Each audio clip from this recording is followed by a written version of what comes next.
May 7th, 2021.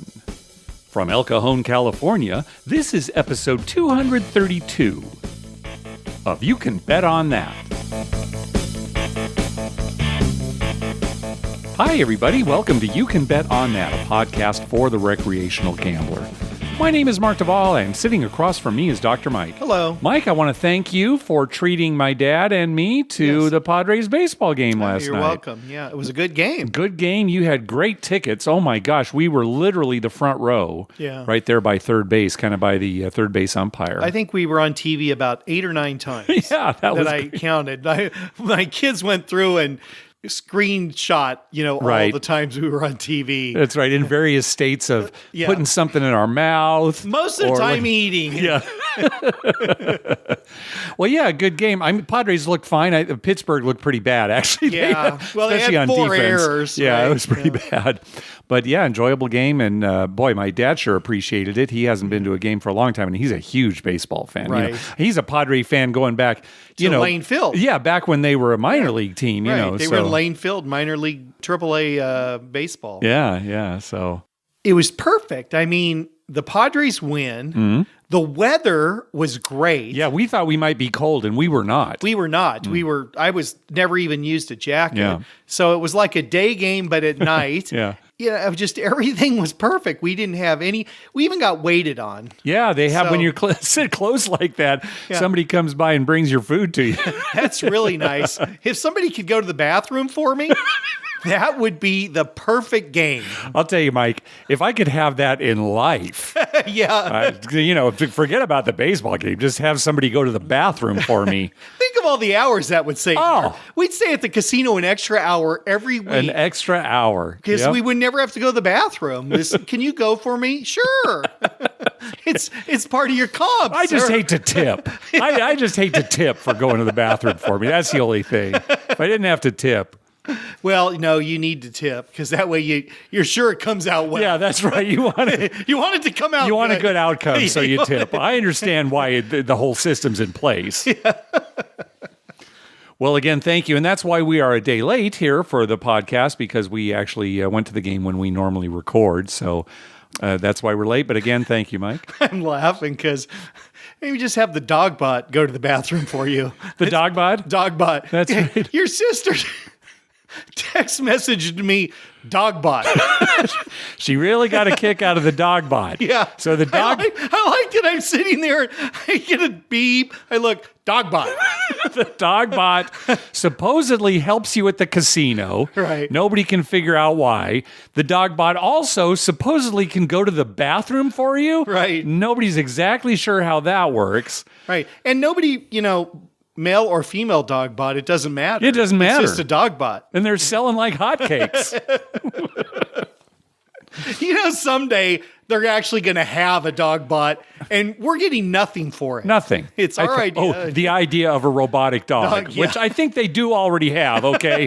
Whether they help you at the casino and go to the bathroom for you, I'm not so sure. But think about this. Think about, just for a second, on a serious note. Okay. You've seen robots of all different shapes and sizes, and usually they're in a human form, right? For the most part. Okay, sure. I guess so. When you're talking about a robot, not like industry robots that build things and things, but when you think of like a Star Wars robot, you're thinking of something that looks like a person. Right. All right, well, and there's that one that's actually real life that they have at Disneyland it was made in Japan, I believe. And it's incredible what it can do. But it's like a little human. Right. Why not a dog? Well, you've seen those creepy-looking dog robots, right? That walk around like they're... But they're not really helpful. No, they're just scary. They're just scary. That's the only reason they were made. A helpful dog. I mean, it could be your companion. Yeah. And service stuff for you, go to the bathroom for you. Yeah, it's coming. It's coming, Mark. And we're missing out. Yep. The year 2000. I can hardly wait. Well, this last weekend was the Kentucky Derby. We didn't actually talk about it on the previous show at all. Kind of a surprise, a long shot won. Certainly, we were making predictions about who would win, and we were way off. None of the horses we picked even showed it in the money at all. Well, Hot Rod Charlie I had in my Oh, that's right. You did mix. Mention Hot Rod Charlie. Yeah, that's right. You're right. That was one in my mix, and that was the third place. Yeah. I mean, it's a huge...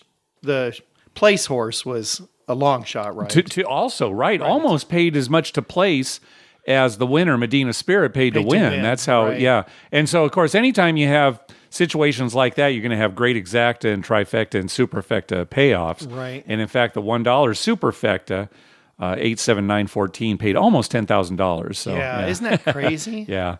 How many people do you think had that? Well, the thing is, people who make those bets, they're not just making one bet; they're making a bunch of bets, right? They're making a bunch of them, and they got to be really excited because if it's 1, 2, 3 favorite, second, third, fourth favorite, I mean, everyone had that. Sure, and it gets nothing. Yeah. Right. This way, they make a pretty nice payout. Yeah, absolutely. Well, don't count on any Triple Crown winner this year. No, but the Preakness Stakes is coming up Saturday, May 15th. So that's the next one. So enjoy that. But I wouldn't expect Medina Spirit to win all three. As a matter of fact, it'll probably be 3 different horses this year. Yeah, it absolutely could be. Yep. Well, Mike, you saw an article online about a baseball pool. Why don't you talk about that? Yeah, I was just looking online and in Golf Digest. But this is a baseball bet, right? Okay. Yeah, one of the writers wrote an article about what he said. I accidentally discovered the best baseball pool, the No-Hitter Crackpot Jackpot. Okay. Sounds like something I'd come up with. Yeah, something crackpot. It definitely sounds like something you... Written by Shane Ryan at Golf Digest. I'll put a link to it in the show notes. Yeah, and basically, it's kind of like our 33 pool in football, where if one team scores 33... Exactly 33, exactly, right? And wins, 33 points and wins, and... whoever has them as their team gets the money in the jackpot. And this is basically just you pick a team, and if your team that night happens to pitch a no-hitter, then you win whatever in the jackpot. And so one of the major differences between the 33 pool and this is that every day you can pick whatever team you want. Right. And it's not unique. Other people in the pool could pick the same team, right? So it's not like every team is chosen. And it's possible for more than one player to pick the same team. Right. So you don't have to have 30 guys, each picking a different team. Yeah. You could do this with 5 or 6 guys and every day you just somehow, make a pick. Right. Now, he mentions in the article that it's just easier to stay with one team. So he had picked the Mets and was just writing the Mets every day. Well, yeah, and I'm thinking trying to coordinate people's picks. Right. Is there somebody who's running it, or what if somebody forgets to make a pick today? Is there a... Well, probably what it is done online. Yeah. And you can change your pick every day. And if you don't change it, you probably have a feature where just use my last pick. If they even play that day. Right, if they play that day. If they don't play that day, you just don't have a pick. Okay, but the idea is that every day...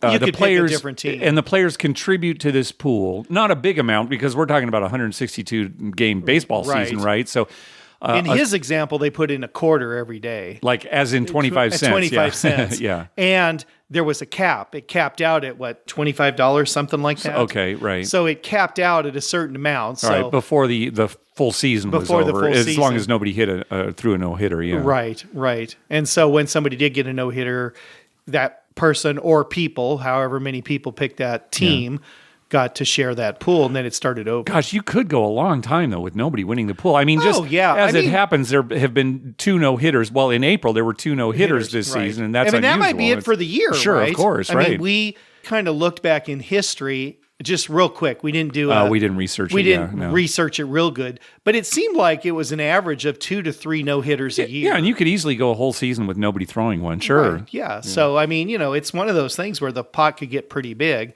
and you could have 50 guys, right?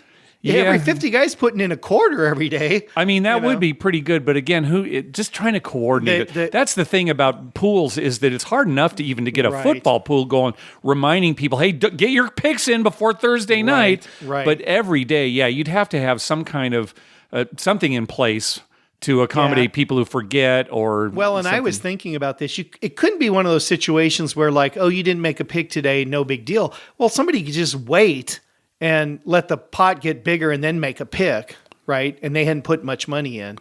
Oh, I see what you're saying is that they don't have to contribute if they don't make a pick. Right. Oh, yeah, you'd have to say, look, even if you forget to make your pick you have or to change, contribute. Oh, you got to contribute your 25 cents. And if I was running it, I would collect all the money, like the 25 right up front.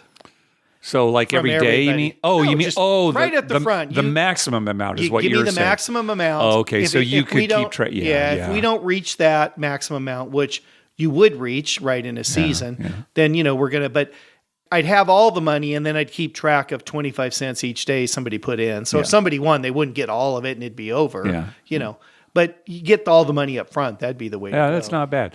So, do you plan on actually running this pool? No, I couldn't do that. No, of course not. That's why I asked. I wanted to embarrass you on the air. It takes somebody with computer skills like you who could I'd want to do this. it. Like I'd want to do it. Now, everyone out there listening, if you want Mark to run one of these pools, please call in. Please beg Mark to run one of these pools. Yeah. I don't know that you're going to get a response from me, so don't. I mean, it doesn't benefit me because there's no way I'd ever win. Well, I mean, sure, I could win, but there's no way I'll ever win. Yeah, that's right. No, what is it? I won't win, but I might. Wasn't that what you said? I won't Got to make win. sure we get the I won't wording win, right. but I might.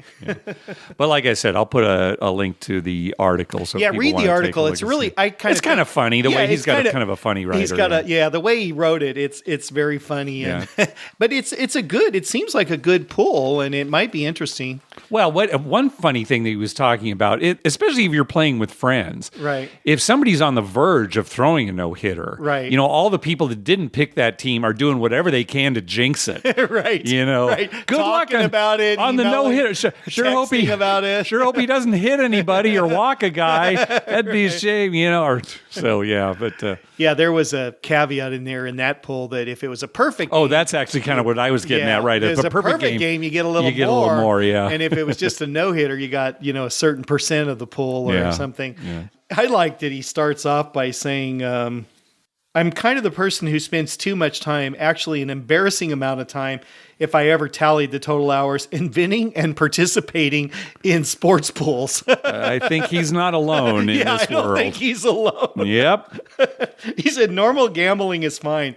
And I dabble in that, but I'm not truly happy unless I'm rooting hard against the Scottish women in the curling World Cup, where I could win $60 from 12 of my friends. That's right. When we used to do that March Madness pool, right. We would get so invested in it, but we'd only be putting like $10 in. Right? It wouldn't be all that serious money. It is not about the money. Yeah. We've talked about this before. When we're gambling, when we're playing craps against the casino, it is about the money. Well, yeah, okay. Yeah, we want to win, right? We want to take the casino for all we can. Right. When it's our friends, I mean, I could win $1 from you and I am on cloud 9. That's right. Oh, I'm furious. This just weighs on me all day. Meanwhile, I won $100, right, on the last pass line. Right.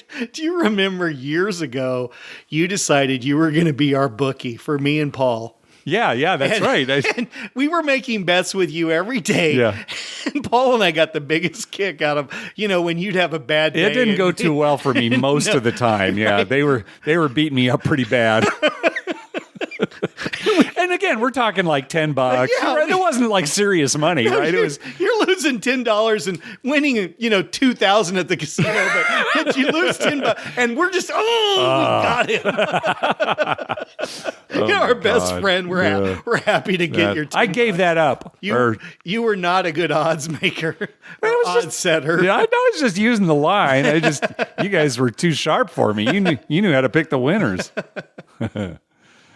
Hey, thanks to everyone who's been clicking through our Amazon link. Remember, whenever you're going to buy something through Amazon, please go to our page first, youcanbetonthat.com, and click through our Amazon link towards the top of the page.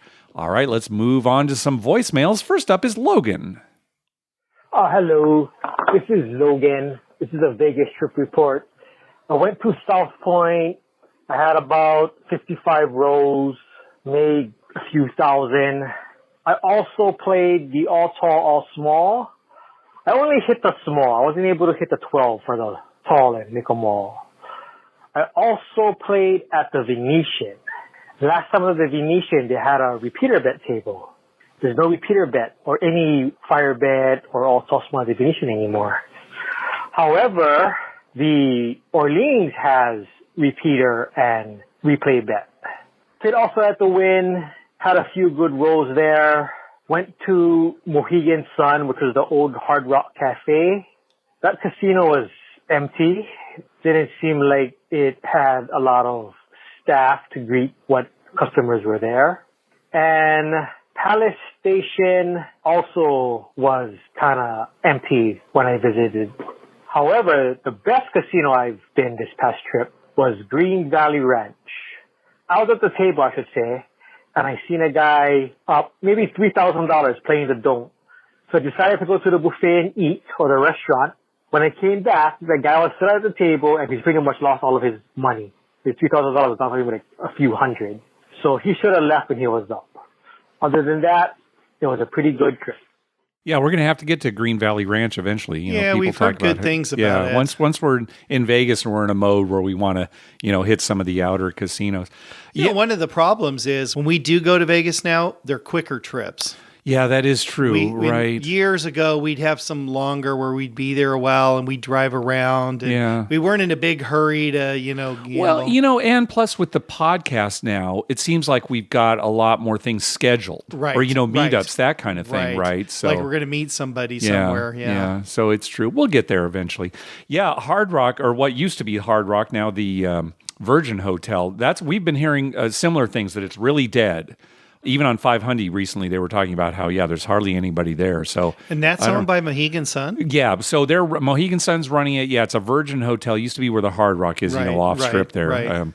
So what's with these Indian casinos buying Las Vegas? Oh, yeah. So San Manuel, a casino that we talked about up in the LA area, they just bought the Palms. Right. The Palms, I still think, has not opened back up yet since the pandemic. They made just some terrible financial decisions before the pandemic hit. But San Manuel swooping in to hopefully turn that place around. It's a nice property, And they do well here at San Manuel. Oh, with their giveaways and stuff, they're always packed. Yeah. So maybe they'll turn that around. Yeah. I don't know. Maybe they'll cater to LA people coming to Vegas. Maybe, yeah, we'll see. That's what SLS though was trying to do, where Sahara is now, and they didn't really succeed at that. I mean, I don't know if you live in LA. And you're thinking, I want to go to Vegas, but I want the LA experience. Right. I mean, who's thinking that, right? Right. So there's one out there. There's probably one, yeah. Well, part of it, and I firmly believe this, Mark, it's location. Sure. I mean, you can say, yeah, sure. But, some of the off-strip casinos are local casinos, and they make their money on catering to local people with food and whatever and a little bit of gambling and this and that. But if you want a real major casino, you got to have the right location. I think the Palms, their initial success was they jumped on to the idea of nightclubs in Las Vegas, and they attracted a lot of celebrities. Right. And so initially that was huge for them. Right. And a lot of people wanted to go there to be able, maybe they see Michael Jordan playing, blackjack or something, things like that. Yeah. But that died down after a while. Yeah, it definitely did, right? Yeah. It got saturated, so we'll see. Logan's talking about the repeater bet not being at Venetian anymore. Yeah, the repeater bet is slowly disappearing. It's the fire bet is coming back, basically. That's a lot of it.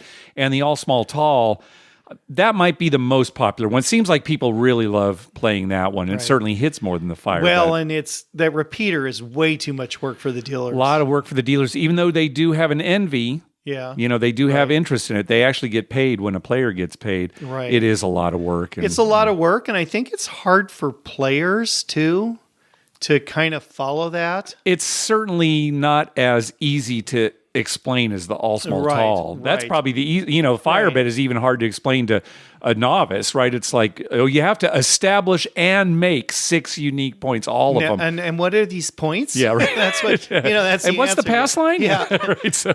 Well, and at least with all tall, all small, you can say, okay, look, when he makes a 6, I put this button on the 6. When he gets all those, you've made that half, you win. You've made that. As long as he doesn't roll a 7, that's all you have to say. Yeah. And if you make them all, you get paid more. Yeah. And so, it's pretty easy explaining the repeater. Well, why do I have to get 5 5s? Yeah. How come I have to get 5 9s? Yeah. How come I have to get 5 5s I can understand. And 6 8s, but not 8 6s. Right. So Venetian, he was saying no bonus bets, although we did hear recently that the Palazzo has the fire bet. Yes. So, just head on over there if you're over there in the Palazzo Venetian complex. All right, next call. Hi, Mark and Dr. Mike. This is Mr. Lucky, San Clemente, California. I had a question for both of you, but first, I wanted to follow up on that caller last week that had the issue with the Pai-Gow poker hand. In the early 90s, some buddies and I were in Binions. We were down quite a bit back then when we were broke, and we ended up putting $1,000 on a hand of Pai-Gow poker, 500 each. We're in the middle of the table. We get dealt a couple of small pair. Dealer, turns out, they have a couple small pair, but they have a joker. So they split the pairs instead of keeping the joker up with the other card. We split it. They flip over the cards on set the hand. They flip over the third base hand. They end up paying that one. The one next to us pushes. They come to our hand, and all of a sudden this woman with a bucket, and for all you young callers, they used to actually use coins, and they had these buckets, all the casinos did. And she came walking by the table with a bucket full of nickels, and she said, "Looks like the dealer set their hand wrong. You know, they should have put the ace up." So as Bobby Buckets always says, I turned to her and I said, "Hey, keep walking. You're not even in the hand. Mind your own business." Floor person comes over. They reset the hand. They don't pay it. I call the casino manager over. We get in a real heated argument, at which point I said, "You know, the shame of it is if Benny Binion were still alive, you know damn well you would pay that bet in a second." Turns to me, he says, "Would that make you happy?" I said, "Yeah. And not only that, but I want a steak dinner. And damn if they didn't pay the bet, didn't take the 5% or didn't take the $50 out, and they gave us a steak dinner for $4. So, Mark, Dr. Mike, my question is this. I'm sure it happens a lot more than people think, but there's always those occasions where you might buy in for, $2,000 and they give you $2,500. Maybe they give you $2,000 in black, $500 in green. What do you do in that situation? My money is on Mark saying, "Oh, look, you overpaid me. Go ahead and take the money back." I think Dr. Mike just goes ahead and scoops it all up, puts it in a craft rail, doesn't say a thing. So I was wondering what you two would do in a situation where you are overpaid, a significant amount of money, not $10, $15 on a 6 or 8, but, on a significant amount of money. Do you just play dumb and put it in the rack and go, or do you bring it to their attention? Just wanted to see what you guys would do. Thanks so much for the show. Appreciate it. Bye-bye. Well, first of all, I want to say that I think you and I are going to be on the same page here, Dr. Mike. I don't think we're going to have different opinions. No, I think we have exactly what we do. The same opinion. Yeah. So certainly we've talked about it before on small amounts. If a dealer mispays us, it should have given us $30 on a 6 and instead gave us $60. Yeah, we usually won't say anything, right? It's a small amount. We've said that it's sort of a different situation at a casino. They're in the business of trying to get our money through wagers. So, we're going to try to get their money with the ways that we can. Whereas if we're, at the grocery store and the cashier gives us, 50 cents too much in change, we'll give it back to him, right? It's a different situation. It's a different mindset. And I can understand people who may not think it's a different situation, but that's how we approach it. Right. But if you're talking about a big amount, yeah, well, what do you define what is as a big amount, right? Right. So he was saying, okay, you buy in for $2,000 and the dealer gives you $2,500. Well, yeah, that's probably something where I'd call it to their attention. That's a pretty big, mistake. Right. Now, where do I draw the line? What's my number? I don't know. On a buy-in, I would not take any more than I bought in for. Okay. All right. So a buy-in is kind of maybe a different situation. A buy-in is a different story, and a cash out is a different story. If they were coloring me up and they said, "Oh, you've got you got 11,300 here," and I really had 10,300, I would say something. Okay. Right. Because that's when I'm coloring up. Now in the middle of the game, they overpay me a little. I'm probably putting it in the rail because they're getting it back anyway. Yeah, right. That's what I figure. And, and it's their responsibility to make sure I'm paid right. Yeah. And my responsibility to make sure I'm paid right. So if I'm underpaid, I'll say something. Yep. But, I don't know. It does depend. If it was like, they were supposed to pay me in 100 chips and they paid me in 500 chips, that Yes, wouldn't happen. No, but sure. If it did, I'd obviously say something, I think, because... it'd be like, well, how'd you get all those 500 chips in your rail? Yeah. There was an instance not too long ago where I had 50 on the line and 250 odds on a 6. Mm-hmm. 6 was made. Right. The person grabbed a stack of black and a stack of green. Mm-hmm. Should have put $50 for my line bets in green and 3 blacks in the back for a total payout of $350. Right. Instead, for some reason, they had the blacks in their hand. They put 3 in the back and 2 in the front and just went on All to blacks. all blacks. Okay. And just went on to the next person. So Yeah. I'm 150 ahead. Yeah. Of what I was supposed to get. That they just went on and I let it set out there. Well, for see, a while. yeah, that's a good point too. That something recently happened to me. It might have been the same session where they paid my pass line and odds, and they paid me twice as much as I deserved. Right. And I saw it, and instead of snatching it up, Right. I left it out there to give them a chance to kind of catch. Right. I'm not going to, kind of real quick and Yeah, I'm not trying to hide anything. Yeah, but yeah. I mean, if it just sits there and sits there, it's like, okay. And then I'll pick it up. Yeah. And a lot of times we've talked about it too. If we're making come bets and the dealer forgets to collect the come bets on a come out roll 7, which we've Right. talked about is probably the most common mistake that Right. dealers make at the craps It's table. probably the most common. I won't call that to their attention. You Well, know. and sometimes that hurts you. Yeah. Oh, yeah. Especially when you you've know. got odds. And Yeah, then, you've then got the next odds. roll, they establish a point, then the next roll is a 7. It's like, out. my odds would have come back if, Yeah, you I would've got called all those attention. odds Oh, back. sure. It can work both ways. Yeah. As far as the table goes, I'm not real fussy about, if they overpay me. No. Like I said, if I was cashing in and they were overpaying me, then I'd probably say something. Right. And that happened to you once, remember, years ago, where they gave you too much. Well, and I didn't catch it. No, you didn't Yeah. catch it until you were at the cashier. Right. And she counted it up and you're like, no, it's, you're Well, like. no, I didn't say anything. No, I but just you're- kind of in was your- trying to figure out what in was your going head, on, you're right? thinking, well, no, that's $500 too much. Yeah. And they had given you $500 too much, if I remember Yeah. correctly. And, And- you were already at the cashier. Yeah, at that point, what am I going to do, right? Yeah. Go back to the table. Oh, here You overpaid me. Yeah. And then some poor dealer gets fired. Do I want that hanging over me?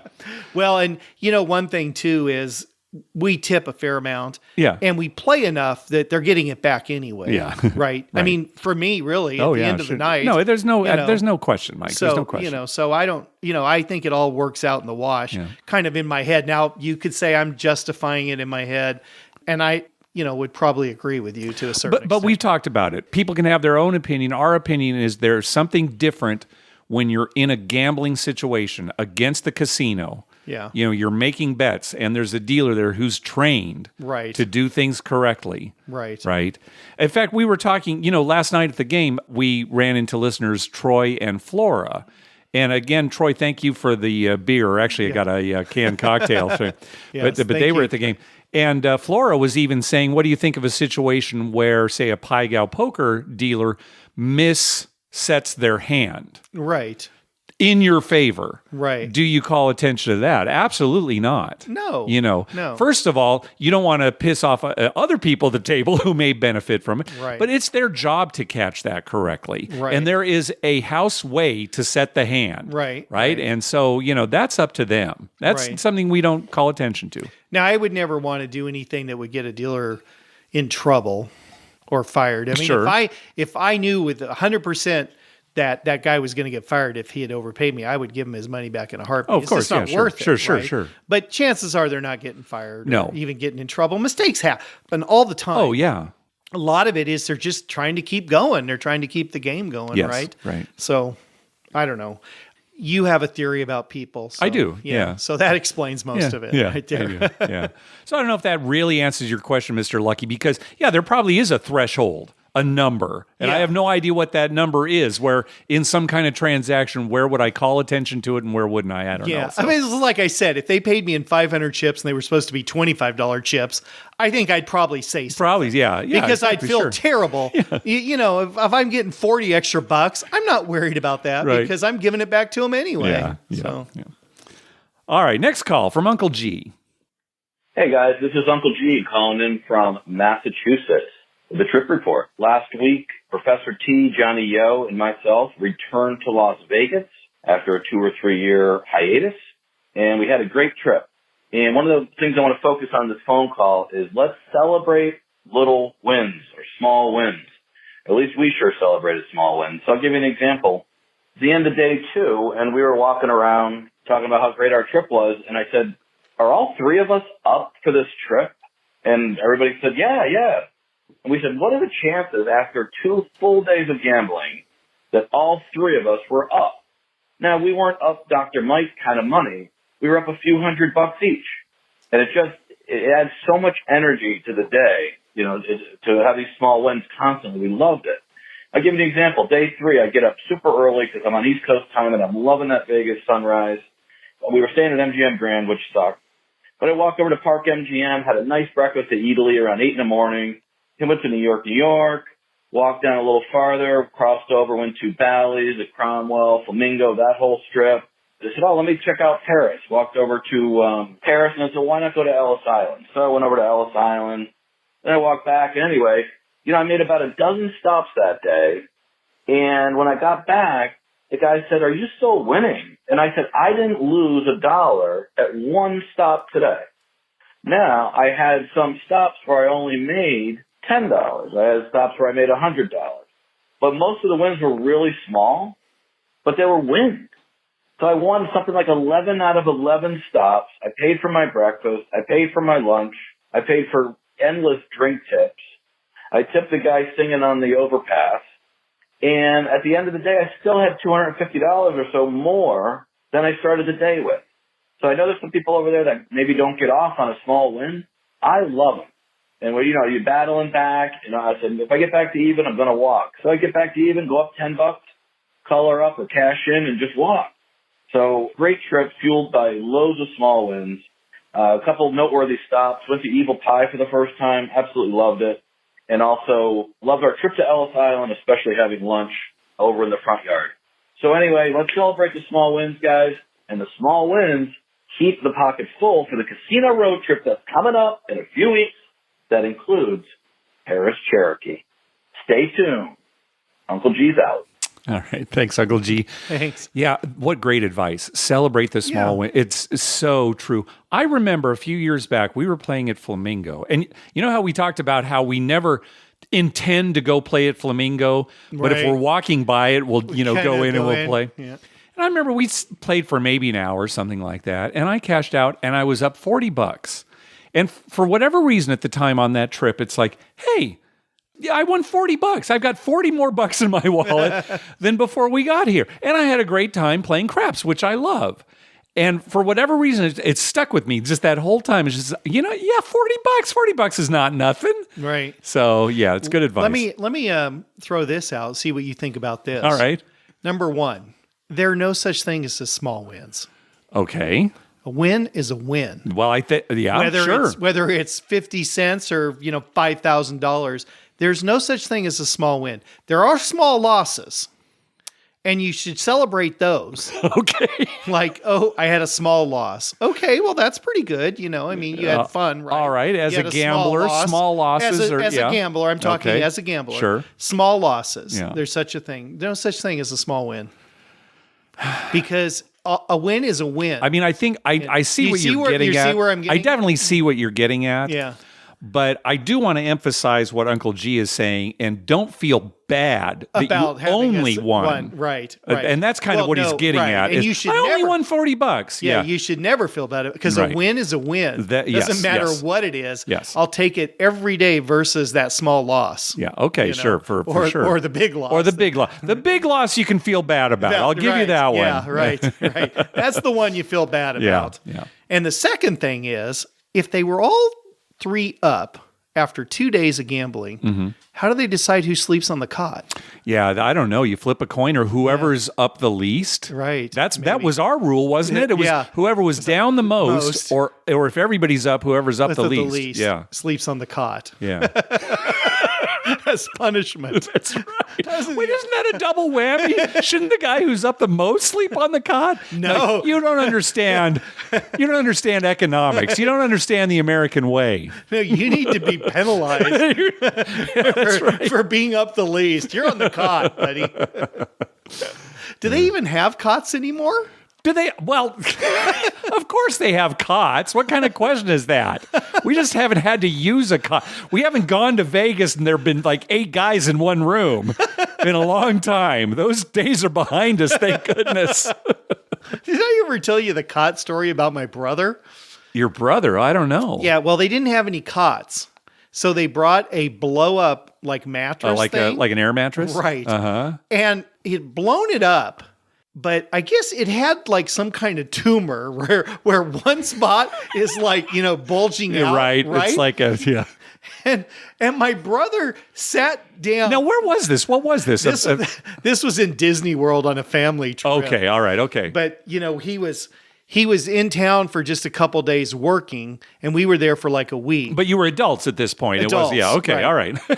Adults, yeah. Well, my kids weren't, but I the rest of understand. us were adults. Right, it wasn't when you were a kid. Okay. And he sat down on that mattress, and because of the tumor, it wasn't flat. Right. And he just shot out from underneath of him and went up and hit the roof. And he was laying on the ground, and this thing just went boom up on the roof.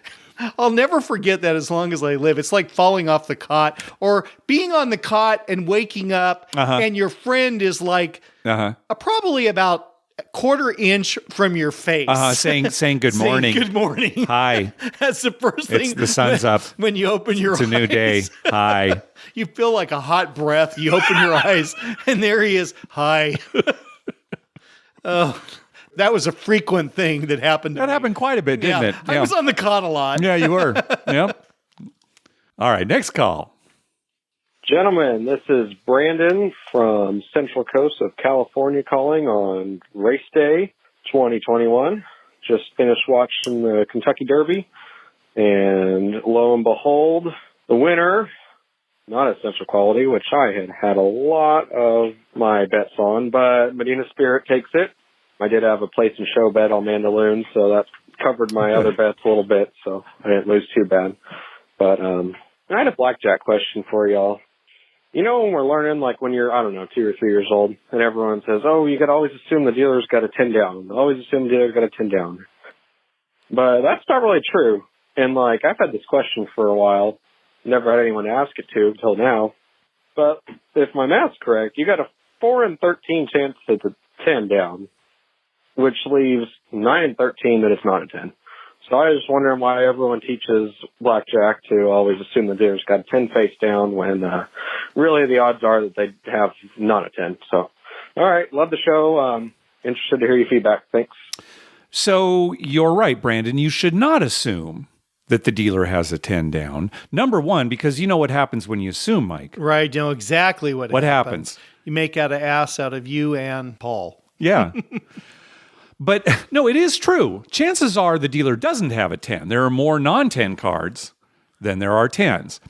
But assuming the dealer has a 10 can be helpful in a way. Now, years ago, they determined what the correct basic strategy is for blackjack, right? The computers spit out the numbers, and they have the correct decision to make on any hand in blackjack. In order to memorize that basic strategy, it can help to assume that the dealer has a 10 down. So, for example, let's say you had a hard 14, right? And the dealer has a 9. If you assume the dealer has a 10 down, then you should hit. Right. If you've got that hard 14 and the dealer has a 6 showing, and you assume the dealer has a 10 down, you should stay. So I think it's a good device for helping to memorize basic strategy. But you don't want to just go in and just assume, oh, the dealer has a 10 down. The dealer has a 10 down. No. What you want to do is you want to memorize basic strategy and play that way. Right. So you're absolutely right. Chances are the dealer doesn't have a 10 down. Right. I think it boils down to it's just an easier way to explain basic strategy to somebody. Yes. Without going through the math. Right. Yes. And that's what I'm saying. Now, when you get into some of these other tricky hands, like soft totals that you double, or when you split, then maybe assuming a 10 down doesn't really help. Right. Again, you've got a 12 against a 2. Yeah, there's another example. That's the perfect example. Yeah, 12 against a 2. You've got to trust, these computer runs. And in some ways, you just throw up your hands and say, that's what the book says. That's what the computer says. Right. But you're right. That really works well when you tell the guy at third base, well, the computer says, the book says you should do this, and really you should do this. And the guy looks at you like, you play your hand, I'll play mine. That's right. Don't offer up the I'm advice, hitting this 14. I don't care if he's got a 10 down. Yep. So I hope that answers your question. You shouldn't assume that, but it's a good way to teach people. Yeah, Right. basic strategy. Yeah. Right. That's a good question, actually. Oh, yeah, it is a very it's good good question. that he brings that up. I mean, it might confuse some people, but because most people do believe the dealer always has a 10 down. Oh, right. And you'll have a run of, hands where they do. Right. And it's like, oh my gosh, of course he has a 10 down, right? Right. But, if you really kept track, you'd find that usually they don't have a 10 down. Yeah. All right, next call. Hi, Mark and Dr. Mike. It's Megan in New Jersey, longtime listener, first-time caller.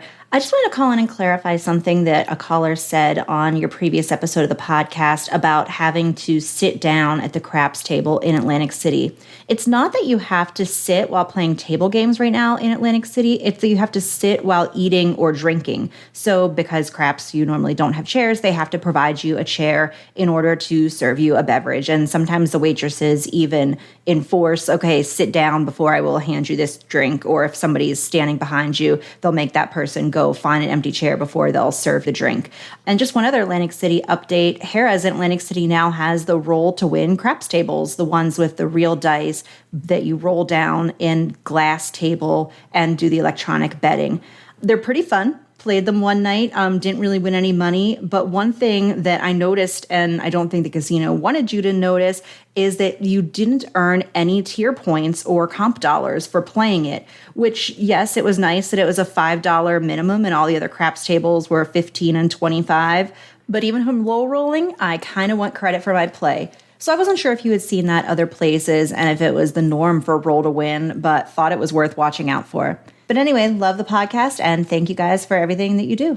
Yeah, thanks, Megan. Thank you. It is not the norm for roll-to-win tables. Right. However, it is not uncommon for casinos to not offer any credit when you're playing these table game-based machines. Yes, and I have a big problem with that, Mark. Sure. Because I can go to a penny slot machine and play, say, 40 cents a push. Yeah. And I get credit for that. Yeah. I mean, it's not a lot, but you get credit. You do. You're on this craps table that has $5 minimum bets. If you've got a pass line and say 2 or 3 numbers covered, every roll of the dice, you may have 20, 30 bucks out there, as opposed to the 40 cents that I have on that machine. They want to give me credit for that. Yeah, it's true. You'll see that a lot. Electronic roulette, electronic craps, even just a simple, small electronic blackjack machine. Sometimes you can't earn any credits. Now, hopefully, there will be a sign that says as such, and sometimes there is, but sometimes there's not. I don't know what casinos are thinking when it comes to this. What are they worried about? What are they worried about? I mean, okay, maybe you could have them earn less than they should. Yeah, but, it should be something give like, them something. Like video poker, you earn less than you do on slots or Keno. Right. Yeah, good example, right? Because it's kind of skill-based, right. and, if you're playing it right, you can have a low house edge. Yeah, that's true. That's so true. they just give you less, and everyone who plays video poker knows that. Yeah. Well, I'm not going to earn as much, but this is a game that I have a certain chance of winning.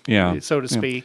So why not? I mean, it just doesn't make any sense to me at all. So beware of that. But it's certainly not standard. And, there are plenty of roll-to-win tables where you can see that you're earning credit. Certainly the ones here out at Harrah's, you do. So. You know what they should have on machines like that? Maybe they should just, in the layout where you make your bets, they should just have a fist. Mm-hmm. Somebody's making a fist, and one of the fingers just happens to be extended. Oh, I see. And so right off you're not getting any credit. Just right up front, or does the finger rise slowly? With the crank, the guy's cranking it. Once you've had run $10 through, it's fully extended. Right. Yeah. There you go. I mean, that would make it clear and up front. Yeah, that would clear it up a little bit. Then you wouldn't know. Oh, it's one of those finger machines. Yeah. Honey, look, let's move along. Yeah, Grandma, don't worry about it. Dogbot will take care of that. Dogbot will take care of that. I'm offended.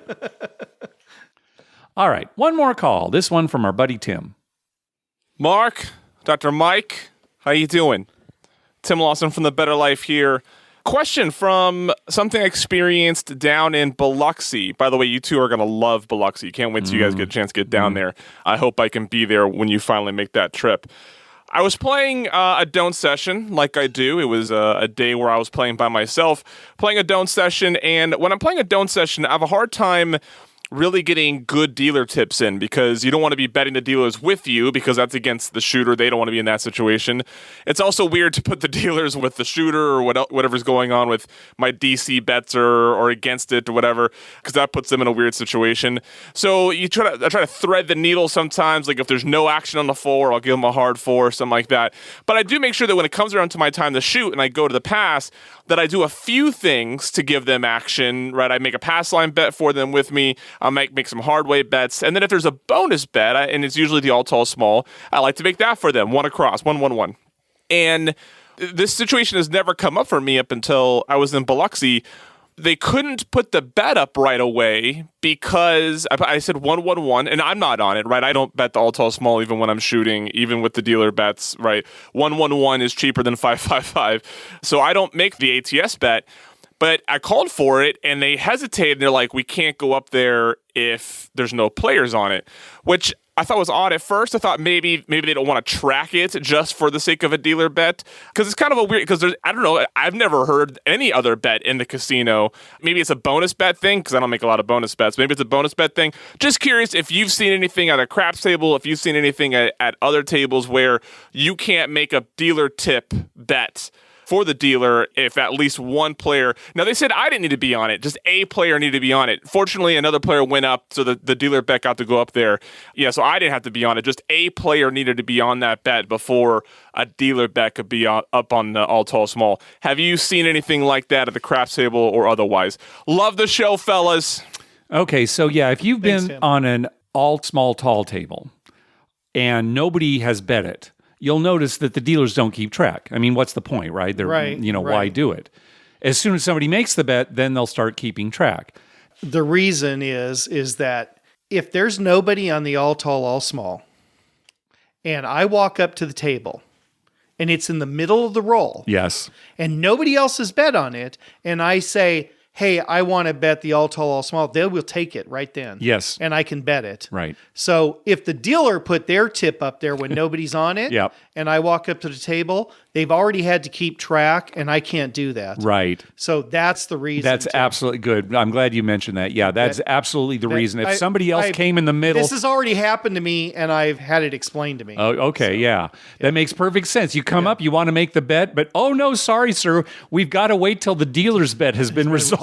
Yeah. Right. Yep. Right. Now, in most cases, if somebody else already has a bet on it and I walk up the table, I can't bet it. Yeah, and that makes sense. Until there's a 7 out and it starts over. Sure. So then, then of course they'll put the dealer tip up there. Yeah. But by themselves, they can't do it for that simple reason that it kind of screws anyone who walks up to the table. Yep. Or not even somebody walks up to the table, just suddenly somebody wants to bet it. Right. Somebody, he's made 3 numbers. He's having a good roll. I'll bet the all tall down, right, or something. The only other bet that I could think of where this would be the same thing is the repeater bet. Yes. Same kind of thing, right? Where Same they're keeping track, right? Once somebody's on the repeater bet and they've already rolled that number at least one time, they're keeping track. Nobody can bet on that at that point until it's been resolved, right? So same kind of thing. You can bet on other numbers if they haven't come up. Right. Yeah. So if nobody has a repeater bet, yeah, they don't mark any of the numbers. No. Right. And if I walk up in the middle of the roll and I say, hey, I want to bet, $5 on repeater 11, well then, okay. And you can do it. And then nobody else can bet on the 11. Right, and they'll only be keeping track of 11, right? Because if there are no other bets, Right, so they'll only be keeping track of 11. Repeater bet, and now it's interesting because we're talking about how they don't keep track. For whatever reason, it does seem like they do keep track of fire bets, even if nobody's made the fire bet. Have you noticed that? Yeah, they put out the little markers. Yeah, that's just to shove it in your face. Yeah, I guess that's it. Yeah, it doesn't really cost them anything, No, right? I think that's what true. that is. Yeah, it doesn't cost What about much tips time. on the don't for the don't players? Oh, I'll tell you, when I'm on the don't, usually what I'll do is as soon as a point's established, I'll just throw in a hard way for, on the number that I'm not on. Right. Just, hard 4 or hard 6. That's exactly what I was thinking. Yeah. If I was on the don't, I would just bet the hard ways for the dealers or one of the hard ways. That's what I do because, Right. And then everybody's happy, right? They roll a hard 8. I wasn't on the 8, Although if I was a person like Tim who played the don't a lot, I don't know. I'd say $360 across for the dealers. Oh, really? Yeah, $360 across for the dealers? For the dealers, yeah. Okay. So that's Mike's answer, Tim. Take it or leave it. No, I think what most people do is they bet a hard way. Yeah. Although, it might not be bad to just put like a $2 4 and then, march the soldier right down. Well, that's the other thing. I do that sometimes too, is I'll put a small bet out on the 4 and say, hey, let's march it down. Right. And if it turns into a hot roll and I'm on the don't, I stop making don't bets. Right. If a lot of numbers have been repeated, I just stop. Yeah. And then I could just march on down. For everyone out there, I want you to know this. I want every person, every listener to know. You are very disciplined on the don't. People, I hear people, oh, do you ever play the don't? I don't, because I don't enjoy it. Sure. You play it lately a little more. For sure. And it works in your favor because you are very disciplined. You lose a couple of don't bets and you stop betting. Yeah. And you will sit there patiently through the whole roll. No matter how long it is, you will just sit there and not get mad or anything. Just keep playing your, computer game on your phone until the roll's over. And then, you've lost a little bit on the roll, but you haven't been decimated. Right. I never allow myself to get decimated on a hot roll when I'm on the don't. Yeah. And that's the problem with a lot of don't players, as I see it. We've seen guys who are just stubborn, like, no. Or they'll double up. They'll double up, right? Yeah, I lost 2, and they double their don't come bet. And then, inevitably you see people get hammered. I mean, just decimated where they can't get that back. Yeah. And you're not like that. That's why it works for you. All right. Well, thank you. I assume that's a compliment. So I'm going to take it as such. It is a compliment. Patience is a virtue. And, that's, you have it. I don't. I mean, I'll be the first to admit. I couldn't do that, right? Yeah. Well, you saw the last time I played the don't, the roll started, the guy made a couple numbers. I switched right back to the pass. You were very fast changing, and it turned out to be a monster roll. Yeah, it was. And I was kicking myself even at the end of it thinking I missed those first couple. I should have had. Yeah. Well, that's going to do it for this episode. We want to thank some people for some recurring PayPal donations. James, Kurt, and the Color Up Craps YouTube channel. Thank you very much.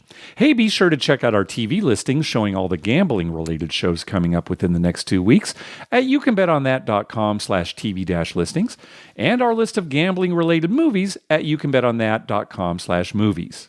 We'd love to hear from you. Call our voicemail hotline at 951-292-4377. That's 9512-WAGERS. 9512-WAGERS. Or you can email us at youcanbetonThat@gmail.com. You can also follow us on Twitter at YouCanBetOnThat and on Facebook at facebook.com/YouCanBetOnThat. Finally, please go to your favorite podcast app and write a review of the show. We love getting your feedback. What do you got for us, Dr. Mike? Well, I don't have too much to report this week, although I do want to mention that you had one of your biggest craps wins ever. I think for Harrah's, Southern California, it was my biggest night ever. Yeah, I couldn't believe it. And here's the thing.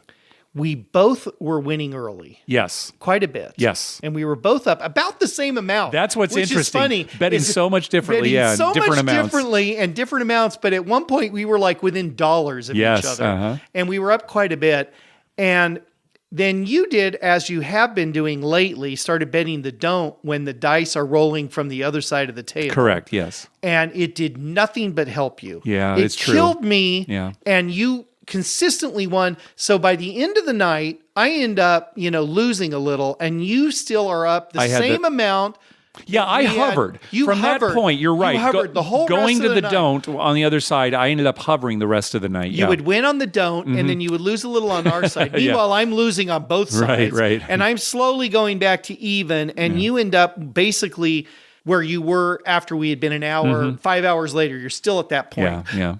And that was very patient. Yeah, thank you. And that taught me a lesson that two things. Okay. Number one, that's never going to be me. Okay. Because I just can't do that. Yeah, you even kind of passive aggressively mentioned that on the drive home. Yeah, right. Well, I'll never do that, Mark. I mean, I've got some character, and I don't like pissing people off at the table. So yeah, I was not happy about that. But I realized that that's just not my style. Yeah. I can't do that. You can do that. Yeah. And then number two, good for you that you can do that. I mean, I just can't do that. So we have to live with who we are. Yeah, we do, Mike. I mean, what choice do I have? No, you got no choice. Right. As long as you come to terms with that, you're happy with that. This is what we do. Yeah, this is what we do. Exactly. That's what we always said. Right. Everyone should have a "This is what we do" shirt. In any circumstance, this is what I do. We've got so many shirts we need to get it going here. All right. Well, I hope your luck continues. Thank you. And Honestly, I do, because I'm planning on borrowing. All right. And I hope your luck turns around. Because you might need to borrow it That's in right, the yeah. future, too. That's right. All right. Thanks for listening. Good night.